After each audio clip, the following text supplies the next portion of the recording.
On freedom. Free is the person who lives as he wishes, and cannot be coerced, impeded, or compelled, whose impulses cannot be thwarted, who always get what he desires, and never has to experience what he would rather avoid. Now, who would want to go through life ignorant of how to achieve this? No one.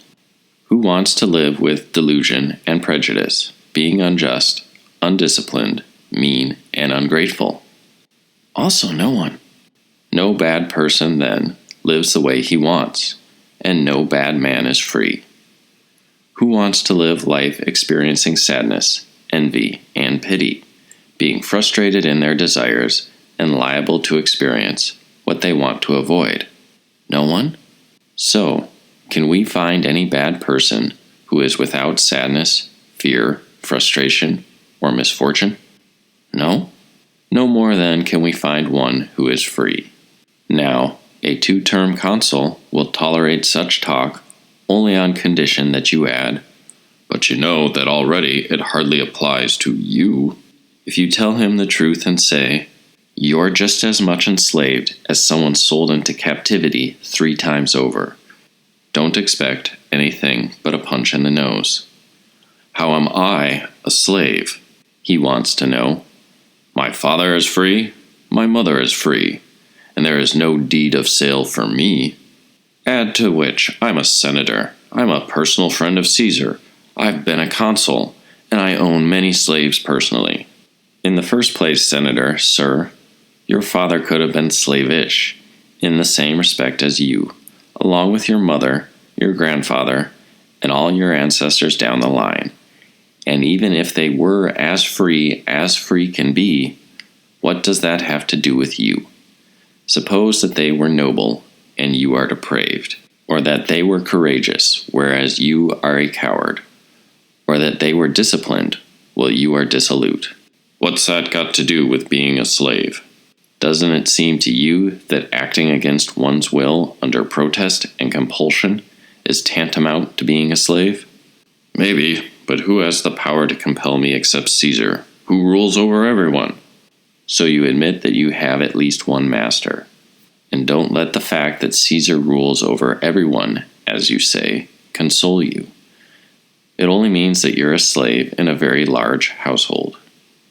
You remind me of the citizens of Nicopolis, who are forever proclaiming, "By the grace of Caesar, we are free." If you like, however, for the moment, we'll leave Caesar out of account. Just tell me this. Haven't you ever been in love with someone, be they man or woman, slave or free? How does that affect whether I am slave or free? Weren't you ever commanded by your sweetheart to do something you didn't want to do? Did you never flatter your pet slave and even kiss her feet?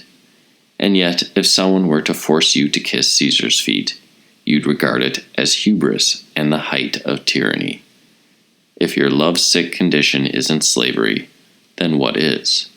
Didn't you ever risk going out at night where you didn't want to go, spend more money than you had intended, say things in the course of the evening in accents of misery and woe, put up with being mocked, and finally locked out? If you're too embarrassed to share your own experience, though, just consider the words and actions of Thrasonides, who fought more campaigns, perhaps, than you. To begin with, he went out at a time of night that even his slave wouldn't dare do, or are forced to, only with much moaning and groaning about his bitter condition. And what does Thrasonides say? "A pretty woman has made of me a perfect slave, something not even my fiercest enemies could accomplish." Poor guy, to be enslaved to a whore, and a cheap one at that. What right do you still have to call yourself free? What point is there in boasting about your military victories?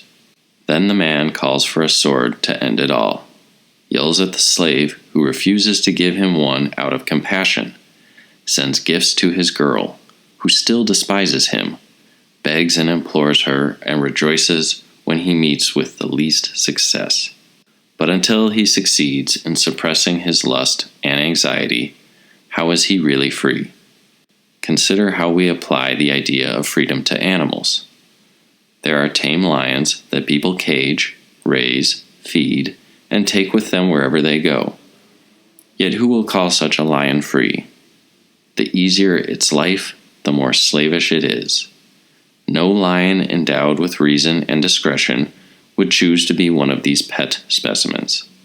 The birds above us, when they are caught and raised in a cage, will try anything for the sake of escape. Some starve to death rather than endure their condition. Those that survive, barely, grudgingly, wasting away, fly off in an instant when they find the least little opening to squeeze through. So great is their need for their native freedom. So strong the desire to be independent and unconfined. Well, what's wrong with you here in your cage, you can ask. I was born to fly wherever I like, to live in the open air, to sing whenever I want. You take all this away from me and then say, what's wrong with you? For this reason, we will only call those animals free that refuse to tolerate captivity, and escape instead by dying as soon as they are caught. Apropos of which Diogenes says somewhere that one way to guarantee freedom is to be ready to die. To the Persian king he wrote, "You can no more make slaves of the Athenians than you can make slaves of the fish of the sea." Why? Can't the Athenians be captured? Capture them, and straightway they'll give you the slip and be gone, like fish, which die directly they are caught and taken on board. And if the Athenians die when taken captive, what good in the end is all your military might? There's the word of a free man who has given the subject of freedom considerable thought, and sure enough, discovered the real meaning of the word. If you continue to look for it in the wrong place, however, don't be surprised if you never find it. The slave urgently prays to be emancipated. Why? Do you suppose it's because he can't wait to pay the tax collector the 5% tax? No. It's because he imagines that, lacking liberty, he's been thwarted and unhappy all his life up to then. Once I'm set free, he says, everything will be roses right away. I won't have to wait on anybody. I can talk to everyone as an equal and a peer, travel wherever I like, come and go as I please. Then he is liberated, but now, lacking a place to eat, he looks around for someone to sweet-talk and dine with. Next he resorts to prostitution, and, if he gets a sugar daddy, he suffers the most degrading fate of all, having now fallen into a far more abject slavery than the one he escaped. Even if he succeeds on his own, his low breeding makes him fall in love with a common prostitute. When she refuses him, he falls apart, and longs to be a slave again. What did I lack then, anyway? Another person supplied me with clothes, shoes, and food, and took care of me when I was sick, and I had little enough to do by way of service in return. Now I go through hell, catering to many people instead of just the one. Still, if I can only manage to get a ring on my finger, then finally my life will be blissful and complete. Well, to get it, he has to endure the usual humiliations, and once he has it, it's the same old story again. So then he thinks, if I serve a stint in the military, all my troubles will be over. Consequently, he joins the army, suffers everything a rank-and-file soldier has to suffer, and enlists for a second, and then a third, tour of duty. Finally, when he crowns it off by becoming a senator, then he becomes a slave in fine company. Then he experiences the poshest and most prestigious form of enslavement. No more foolishness. The man has to learn what each specific thing means, as Socrates often said, and stop casually applying preconceptions to individual cases. This is the cause of everyone's troubles, the inability to apply common preconceptions to particulars. Instead, the opinions of men as to what is bad diverge. One thinks that he is unwell, when it's nothing of the kind. The problem is that he is not adapting preconceptions correctly. One imagines that he is poor, another that he has a difficult mother or father. Still another that Caesar is not disposed in his favor.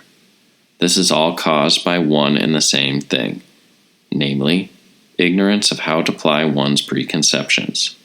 Who, after all, does not have a preconception of bad, to the effect that it is harmful, that it should be avoided, and that we should use every means to get rid of it? One preconception does not conflict with another. Conflict arises when it comes to their application. What is this bad, then, which is also harmful and needs to be avoided? One says it's not being Caesar's friend. He's off the mark. He's not applying preconceptions properly, and is distressed because he's stuck on something that doesn't meet the definition. Because if he succeeds in securing Caesar's friendship, he still hasn't got what he wants. The same thing, really, that we all want. To live in peace, to be happy, to do as we like, and never be foiled or forced to act against our wishes. When a man gains Caesar's friendship, does he stop being hindered or constrained? Does he live in peace and happiness? Whom should we ask? Well, who is to be more trusted than the person who has actually gained his confidence? So step up, sir, and tell us, when did you sleep more soundly, now or before you became intimate with Caesar? By the gods, stop mocking my condition. You don't know what agonies I endure. I can't even fall off to sleep before someone comes up and announces, "The emperor is up already and about to make his appearance," and then I'm harassed by one worry and crisis after another. Well, and when did you dine with greater contentment, now or earlier? Hear him testify to this too. He says that if he's not invited to dine with Caesar, he's an emotional wreck, and if he is invited, he behaves like a slave asked to sit beside his master, anxious the whole time, lest he say or do something gauche. But is he afraid that, like a slave, he'll get whipped? He should be so lucky. As befits a personage as lofty as a friend of Caesar, he's afraid his head will be chopped off. When did you bathe with more ease? When you were more relaxed at your exercise? In a word, which life would you prefer, the present or the previous one? I could swear that there is no one so crude or forgetful that they don't actually regret their fortune in precise proportion to how close to Caesar they've become. Well, if neither kings, so-called, nor their companions live as they please, who is left that can be considered free? Look and you will find. Nature has endowed you with resources to discover the truth. And if you can't infer the answer yourself using only these resources, listen to what those who have explored the question have to say. Do you think that freedom is something good? The greatest good of all. Can anyone in possession of the greatest good be unhappy or unfortunate? No. Anyone you see who is unhappy then, malcontent or disheartened, you can confidently characterize them as not being free? Yes. Now we have surely advanced beyond consideration of buying, selling, and other such mundane transactions. Because if you were right to agree to what we said above, then if he is unhappy, the great king himself cannot be free, nor can any prince, consul, or two-term consul. Granted? Well, then, answer me something else. Do you think freedom is grand and glorious, a thing of some significance? Of course. And can anyone possessed of something so grand, glorious, and important feel inferior? Impossible. Then whenever you see someone grovel before another, or flatter them insincerely, you can safely assume that the person is not free, and not just if a meal is at stake, but even when they abase themselves for the sake of a governorship or consulship. In fact, you can call the people who behave that way for small gains petty slaves, while the latter deserve to be called slaves on a grand scale. I would have to agree with that too. And do you think of freedom as something autonomous and self-sufficient? Yes? Then whoever is liable to be hindered or compelled by someone else is assuredly not free. And please don't research the status of their grandfather and great-grandfather, or inquire into whether they were bought or sold. If you hear someone say, "Master," sincerely and with feeling, call him a slave, no matter if 12 bodyguards march ahead of him, or if you hear, "God, the things I put up with," call the person a slave. If you just see him disconsolate, angry, or out of sorts, call him a slave, albeit a slave in a purple toga. Even if he does none of these things, don't call him free just yet. Acquaint yourself with his judgments, in case they show any sign of constraint, disappointment, or disaffection. And if you find him so disposed, call him a slave on holiday at the Saturnalia. Say that his master is away. When he returns, the man's true condition will be made plain to you. When who returns? Whoever has the means to give or take away any of the things he values. Do we have that many masters? We do, because over and above the rest, we have masters in the form of circumstances, which are legion. And anyone who controls any one of them controls us as well. No one, you realize, fears Caesar himself. It is death, exile, dispossession, jail, and disenfranchisement that they are afraid of. Nor is Caesar loved unless by chance he is personally deserving. We love money, a tribuneship, a military command, or consulship. But when we love, hate, or fear such things, then the people who administer them are bound to become our masters. As a result, we even honor them as gods, because we associate Godhead with whatever has the capacity to confer the most benefit.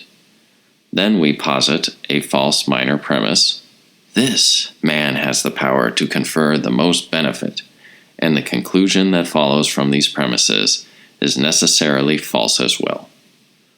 What is it then that renders a person free and independent? Money is not the answer, nor is a governorship, a consulship, or even a kingdom. Something else needs to be found. Well, what makes for freedom and fluency in the practice of writing? Knowledge of how to write. The same goes for the practice of playing an instrument. It follows that in the conduct of life, there must be a science to living well. Now you have heard this stated as a general principle. Consider how it is borne out in particular cases. Take someone in want of something under the control of people other than himself. Is it possible for him to be unrestricted or unrestrained? No. Consequently, he cannot be free either. Now consider, is there nothing that is under our control? Is everything under our control? Or are there some things we control and others we don't? What do you mean? Is it within your power to have your body perform perfectly whenever you want? No. Or be in good health? No. Or attractive? Again, no. Well then, the body isn't yours and is subject to everything physically stronger. Granted. What about land? Can you have as much as you want for as long as you want in the condition you prefer? No. And what about slaves? No again. Clothing? No. Your house? No. Your horses? No to all of the above. And if more than anything else you want your children to live, or your wife, your brother, or your friends, is this within your power to effect? No, that isn't either. Is there nothing that is under your authority that you have exclusive control over? Does anything of the kind exist? I don't know. Well, look at it this way. Can anyone make you assent to a false proposition? No, no one can. So in the field of assent, you cannot be hindered or obstructed. Evidently. And can anyone force you to choose something to which you're opposed? They can when they threaten me with death or imprisonment. They compel my choice. But what if you despise death and imprisonment? Are you still in that person's thrall? No. Is your attitude towards death your affair then? It is. Therefore, your will is your own business too. I grant it. And that goes for being opposed to something also. But suppose I choose to walk and someone obstructs me. What part of you will they obstruct? Certainly not your power of assent. No, my body. Your body, yes, as they might obstruct a rock. Perhaps, but the upshot is, now I'm not allowed to walk. Whoever told you walking is your irrevocable privilege? I said only that the will to walk could not be obstructed. Where use of the body and its cooperation are concerned, you've long been told that it isn't your responsibility. Very well. And can you be forced by anyone to desire something against your will? No. Or to plan for, or project, or, in a word, regard outside impressions in any one way at all? No, again, but when I've already conceived a wish for something, they can stop me from getting it. If you wish for something that is under your authority and cannot be obstructed, how will they stop you? They can't. And who says if you desire something outside your authority that you cannot be obstructed? Well, should I not desire health, then? No, nor for that matter, anything else outside the limits of your authority, and whatever you cannot produce or preserve at will lies outside your range. Don't let your hands go near it, much less your desire.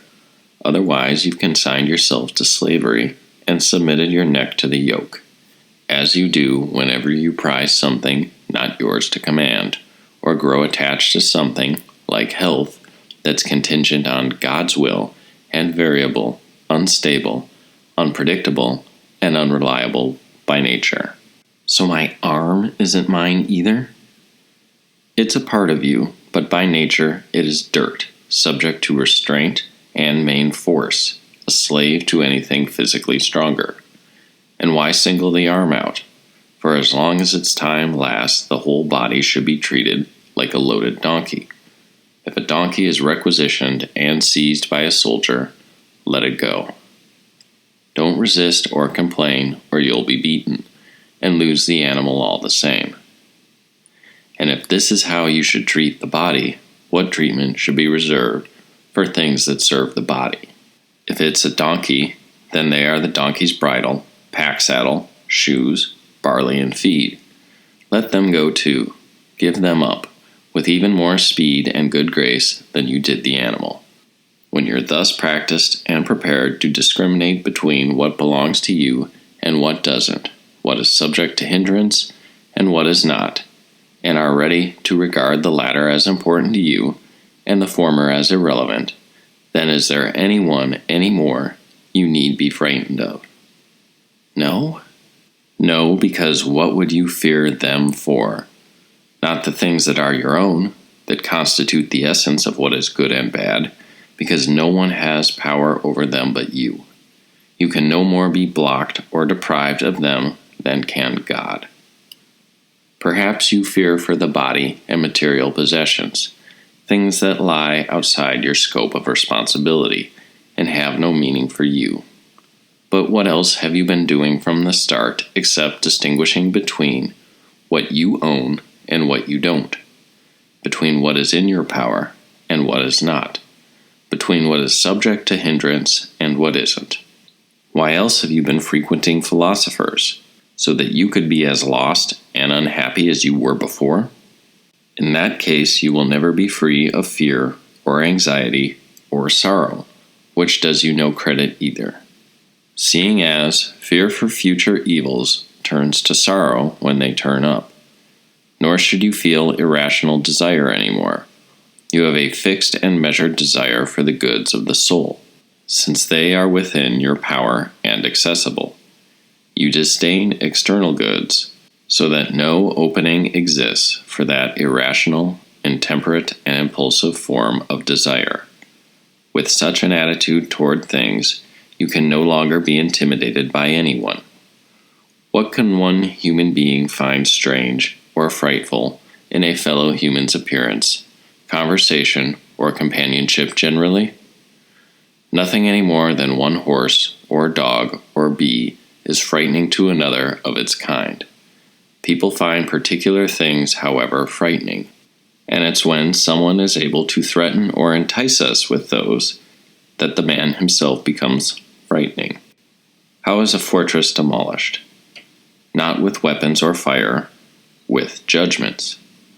We can capture the physical fortress, the one in the city, but our judgments about illness or about attractive women remain to be dislodged from the fortress inside us, together with the tyrants whom we host every day, though their identities change over time. It's here that we need to start attacking the fortress and driving the tyrants out.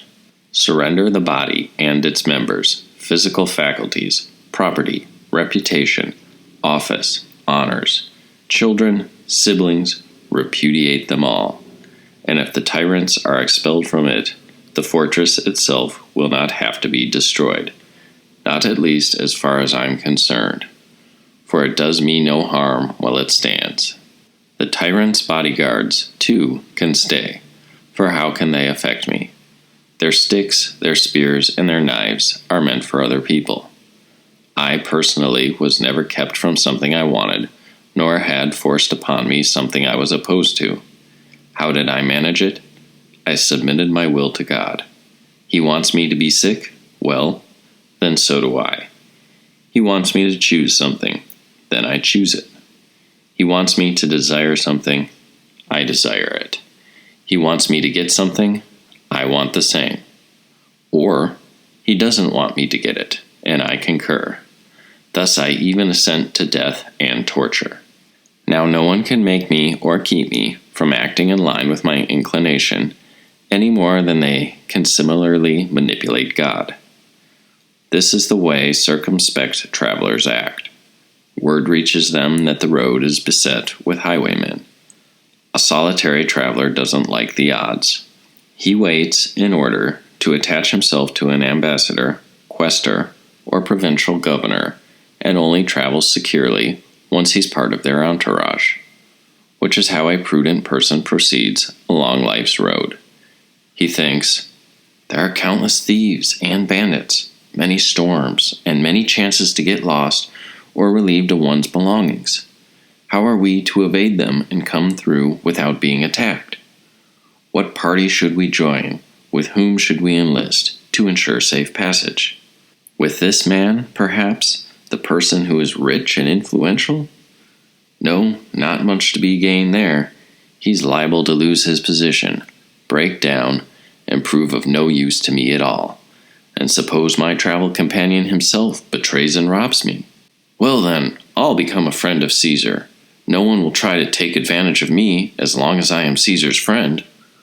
But in the first place, what will I need to suffer or sacrifice in order to get close to him? How much money will I have to spend? On how many people? And if I do manage it, well, after all, the emperor is mortal too. Add to which, if by some mischance he becomes my enemy, I suppose I will have no recourse except to flee and take refuge in the wilderness. But what about illness? I can't escape that in the wilderness. So what remains? Is no travel companion dependable, honest, or above suspicion? By a process of logical elimination, the conclusion emerges that we will come through safely only by allying ourselves with God. What do you mean, allying ourselves? Acting in such a way that whatever God wants, we want too, and by inversion, whatever he does not want, this we do not want either. How can we do this? By paying attention to the pattern of God's purpose and design. To start with, then, what has he given me as mine outright, and what has he reserved to himself? He has conferred on me the functions of the will, made them mine, and made them proof against resistance or obstruction. But the body, which is made of clay, how could he make that unconstrained? So he assigned it its place in the cosmic cycle, the same as other material things, like my furniture, my house, my wife, and children. So don't go up against God by hoping for what is unattainable, namely to keep forever what doesn't really belong to you. Keep them in the spirit they were given, for as long as possible. If he gives, he also takes away. So why try and resist him? It would be stupid to oppose one who is stronger than I, but more importantly, it would be wrong. For how did I come by these belongings in the first place? From my Father, who got them from his, who created the sun, though, the fruits of the earth, and the seasons, who engineered mankind's mutual attraction and social order. When everything you have has been given you, including your very existence, you proceed to turn on your benefactor and fault him for taking things back. Who are you, and how did you get here? It was God brought you into the world, who showed you the light, gave you the people who support you, gave you reason and perception, and he brought you into the world as a mortal, to pass your time on earth with a little endowment of flesh, to witness his design and share for a short time in his feast and celebration. So why not enjoy the feast and pageant while it's given you to do so? Then, when he ushers you out, go with thanks and reverence for what you were privileged for a time to see and hear. No, I just want to keep celebrating. Yes, just as initiates want the mysteries to continue, or the crowds at the Olympic Games want to see more contestants. But the festival is over. Leave and move on, grateful for what you've seen with your self-respect intact. Make room for other people. It's their turn to be born, just as you were born, and once born, they need a place to live, along with the other necessities of life. If the first people won't step aside, what's going to happen? Don't be so greedy. Aren't you ever satisfied? Are you determined to make the world more crowded still? All right, but I'd like my wife and children to remain with me. Why? Are they yours? They belong to the one who gave them to you, the same who created you. Don't presume to take what isn't yours, or oppose one who is your better. Why did he bring me into the world on these conditions? If the conditions don't suit you, leave. He doesn't need a heckler in the audience.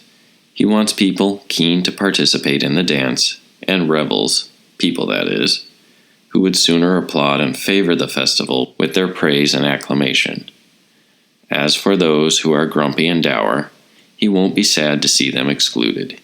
Even when they are invited, they don't act as if they are on holiday, or play an appropriate part. Instead, they whine, they curse their fate, their luck, and their company. They don't appreciate what they have, including moral resources given to them for the opposite purpose: generosity of spirit, high-mindedness, courage, and that very freedom we are now exploring. What did I get externals for, then? To use. For how long? For as long as the one who gave them decides. And if I can't live without them? Don't get attached to them, and they won't be. Don't tell yourself that they're indispensable, and they aren't. Those are the reflections you should recur to morning and night.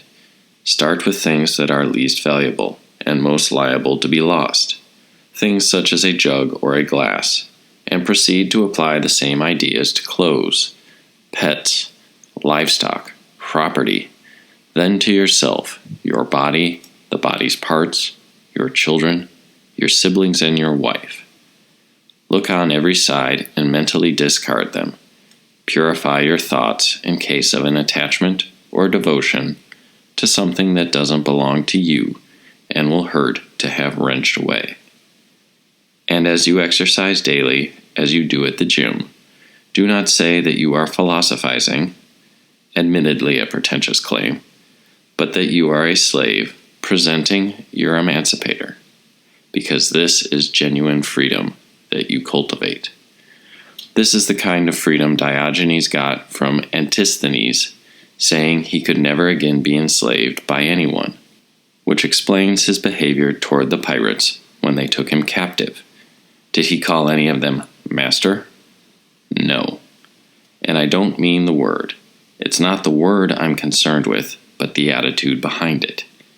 He yelled at them for not feeding their captives better, and when he was sold, it was not a master he looked to get, but a slave of his own. And how did he act toward his new owner? He at once began to criticize him, saying that he shouldn't dress this way, he shouldn't cut his hair that way, besides advising him on how his sons should be brought up. And why not? If the owner had bought a personal trainer, he would have to acknowledge the trainer to be his superior, not his slave, so far as exercise is concerned. The same goes if he had bought a doctor or an architect. In any field you care to name, the person with experience should command the one without. So whoever is possessed of knowledge about how to live should naturally take precedence there. For who else is master of a ship except the captain? Why? Just because whoever disobeys him is punished? But so-and-so can have me whipped. Not with impunity, however. And because he does not act with impunity, he does not act with authority. No one can get away with injustice. And what punishment do you foresee for the master who puts his own slave in chains? The act itself of putting him in chains, an idea even you will accept, if you have any wish to honor the principle that human beings are civilized animals, not beasts. A plant or animal fares poorly when it acts contrary to its nature, and a human being is no different. Well then, biting, kicking, wanton imprisonment, and beheading, is that what our nature entails? No. Rather acts of kindness, cooperation, and goodwill. And so, whether you like it or not, a person fares poorly whenever he acts like an insensitive brute. So you're saying that Socrates did not fare poorly? That's right. The jurors and his accusers did instead. Nor Helvidius at Rome? No, but the person who killed him did. How do you reckon that? Well, you don't call a fighting cock that's bloodied but victorious unfortunate, but rather one who lost without receiving a scratch. And you don't yell, "Good dog," at one that doesn't hunt or work. You do it when you see one panting, laboring, exhausted from the chase. What's odd in asserting that what's bad for anything is what runs contrary to its nature? You say it for everything else. Why make humanity the sole exception? Well, but we assert that in their nature human beings are gentle, honest, and cooperative. That's pretty ridiculous, is it not? No, that isn't either, which is why no one suffers harm even if they are flogged, jailed, or beheaded. The victim may be majestic in suffering, you see, and come through a better, more fortunate person, while the one who really comes to harm, who suffers the most, and the most pitifully, is the person who is transformed from a human being to a wolf, snake, or hornet. All right then, let us go over the points we are agreed on. The unhindered person is free. That is the person who has ready access to the things in the condition he prefers. Whoever can be thwarted, however, or coerced, frustrated, or forced into a situation against their will, that person is a slave. The person who renounces externals cannot be hindered, as externals are things that are not within our power, either to have or not to have, or to have in the condition we might like. Externals include the body and its members, as well as material goods. If you grow attached to any of them, as if they were your own, you will incur the penalties prescribed for a thief. This is the road that leads to liberty, the only road that delivers us from slavery, finally to be able to say with meaning, "Lead me, Zeus, lead me, destiny, to the goal I was long ago assigned." What about you, philosopher? The tyrant is going to call on you to bear false witness. Tell us, Do you play along or not? Let me think it over. Think it over now? What were you thinking over in school? Didn't you rehearse which things are good, which are bad, and which are neither? I did. And what did you decide? That justice and fairness and good, vice and injustice bad. Is life a good? No. Is dying bad? No. Or jail? No. And what about slanderous and dishonest talk, betraying a friend, and trying to ingratiate yourself with a tyrant? How exactly did you characterize those? As bad? Well, it's obvious that you aren't thinking it over, and you never did think it over in the past. I mean, how much thought is really required to decide whether you should exercise your power to get the greatest goods and avoid the greatest evils? A fit subject for thought, no doubt, calling for a great deal of deliberation. Who are you kidding? No such inquiry ever took place. If you really did believe that vice alone is bad and everything else indifferent, you never would have needed time to think it over. Far from it. You'd be able to make a decision immediately, using your faculty of reason as readily as sight. I mean, when do you have to think over whether black things are white or light things heavy? No, the clear evidence of the senses is enough. So why say now that you have to think over whether indifferents are more to be avoided than evils? The fact is, this is not what you really believe. You don't think that death and jail, etc., are indifferent. You count them among the greatest evils, and you don't regard false witness, etc., as evil, but matters of indifference. You've developed this habit from the beginning. Where am I? In school. And who is my audience? I'm conversing with philosophers. But now that I've left school, away with those pedantic and naive doctrines. And thus a philosopher comes to traduce a friend. Thus a philosopher turns informer and prostitutes his principles. Thus a member of the Senate comes to betray his beliefs. Inside his real opinion cries out to be heard. No faint or timid idea, based on casual reasoning or hanging, as it were, by a thread, but a strong and vital conviction, rooted in practical experience. Be careful how you take the news.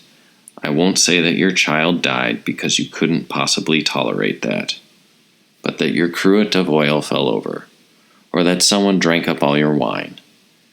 Anyone finding you in despair might well say simply, "Philosopher, you sang a different tune in school. Don't try to deceive us or pretend that you are a human being when you're no more than a worm." I'd like to come upon one of them having sex, just to see how much they exert themselves and what kind of sounds they make, whether they remember who they are or recall any of the sentiments which they hear and preach and read. What has any of this to do with freedom? On the contrary, nothing, except this relates to freedom, whether rich people such as you choose to believe it or not. What proof do you have of that? Only you yourselves, with your abject reverence for your great master, the emperor whose every nod and gesture you live by. You faint if he even squints at you, and toady before the old men and women of the court, saying, "I can't possibly do that. I'm not allowed." And why can't you?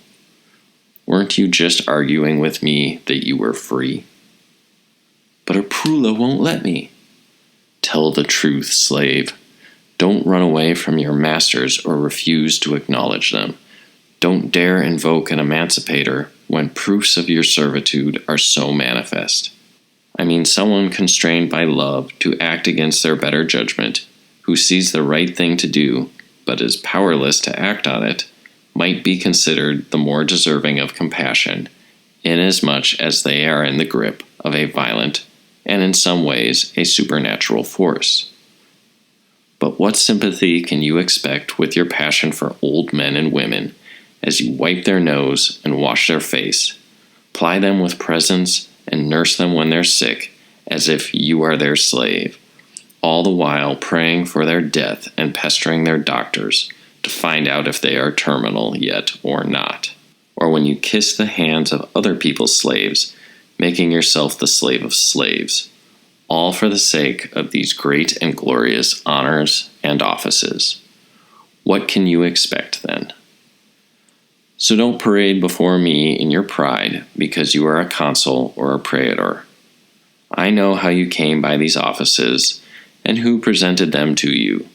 Speaking for myself, I would rather be dead than owe my living to Felicio, having to put up with his airs and his typical slave's impertinence.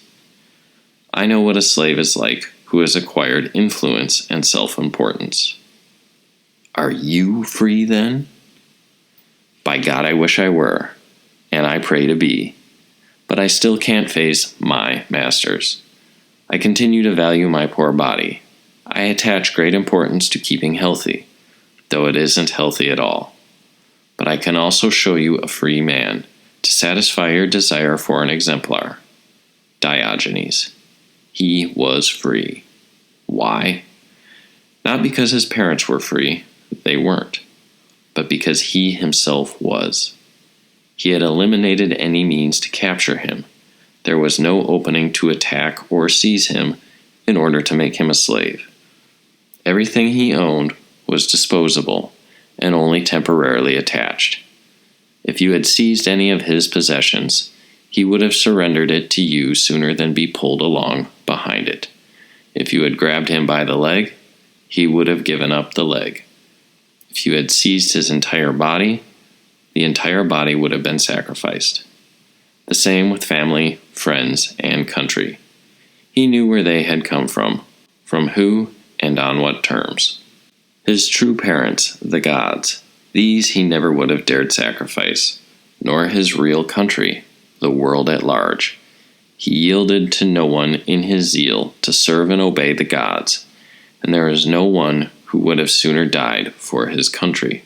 He did not care for the mere appearance of acting on the world's behalf. He constantly bore in mind that events all have their source there, and happen for the sake of that universal homeland by the command of God who governs it. Observe, therefore, what he personally says and writes. Here's why, Diogenes, you are at liberty to speak your mind to the Persian king, as well as to Archidamus, king of the Spartans. Is it because he was born of freeborn parentage?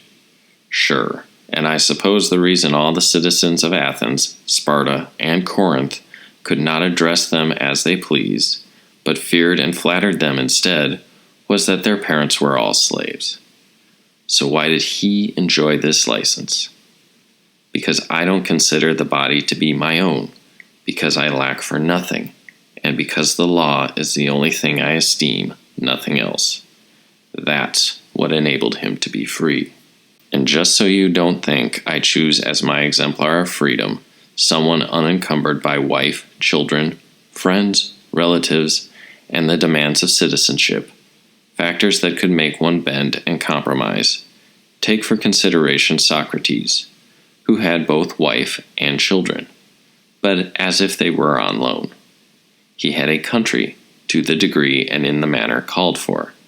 He had friends and relatives, but all these were subordinate to the law and the need to obey it. And so when he was drafted to serve, he was the first one to leave home, and once on the line, fought without any regard for his life. Ordered by the tyrants to arrest Leon, he did not give a thought to obeying, because he thought the act unlawful, even knowing there was a chance he might die if he refused. He didn't care. It was not his skin he wanted to save, but the man of honor and integrity. These things are not open to compromise or negotiation. Later, when he had to defend himself at risk of his life, he did not comport himself like someone with a wife and children, but as someone alone and unattached. And how did he behave when it was time to drink the poison? Given the opportunity to save himself, with Crito urging him to go into exile for his children's sake, did he look upon this as the lucky pretext he needed to stay alive? Hardly. He reflected on the right thing to do with no thought or regard for anything else. In his own words, he didn't want to save the body. He wanted to preserve the element that grows and thrives with every act of justice, the element that is diminished and dies by injustice. Socrates does not save his life at the cost of dishonor. Socrates, who resisted the Athenians' call to bring an illegal motion to a vote, defied the tyrants and spoke so memorably on the subject of virtue and character. Such a man is not saved with dishonor. An honorable death, not flight, is his salvation. A good actor preserves his reputation not by speaking lines out of turn, but by knowing when to talk and when to keep quiet. So what will become of his children? If I had to run off to Thessaly, you would have cared for them. If I go to Hades, will no one be there to look after them? Note how he makes light of death and sports with the idea of it. If it had been you or I, we quickly would have rationalized our behavior thus: people who wrong us should be paid back in kind. Not failing to add, if my life is spared, I will help many people, but dead, I'm of no use to anyone. If we had to squeeze through a mouse hole to escape, we would have done it. But how could we then have helped anyone, with our friends still back in Athens? If we had been helpful alive, wouldn't we have done people much more good by accepting death in the appropriate time and manner? Even now, long after Socrates' death, the memory of what he did and said benefits humanity as much or more than ever. Study these principles, these arguments, and contemplate these models of behavior, if you want to be free and your desire corresponds to the goal's importance. Don't be surprised if so great a goal costs you many a sacrifice. For love of what they considered freedom, men have hanged themselves, have thrown themselves over cliffs, and whole cities have occasionally been destroyed. For true, inviolable, unassailable freedom, yield to God when he asks for something back that he earlier gave you. Prepare yourself, as Plato says, not just for death, but for torture, exile, flogging, and the loss of everything not belonging to you. You will be a slave among slaves otherwise, even if you are a consul 10,000 times over, even if you make your residence on the Palatine, you will be a slave nonetheless. And you'll realize, as Cleanthes used to say, that what philosophers say may be contrary to expectation, but not to reason. For you will learn by experience that it's true. Things that men admire and work so hard to get prove useless to them once they're theirs. Meanwhile, people to whom such things are still denied come to imagine that everything good will be theirs if only they could acquire them. Then they get them, and their longing is unchanged. Their anxiety is unchanged. Their disgust is no less, and they still long for whatever is lacking. Freedom is not achieved by satisfying desire, but by eliminating it. Assure yourself of this by expending as much effort on these new ambitions as you did on those elusive goals. Work day and night to attain a liberated frame of mind. Instead of a rich old man, cultivate the company of a philosopher. Be seen hanging around his door for a change. There's no shame in the association, and you won't go away unedified or empty-handed, providing you go with the right attitude. Try, at least. There is no shame in making an honest effort.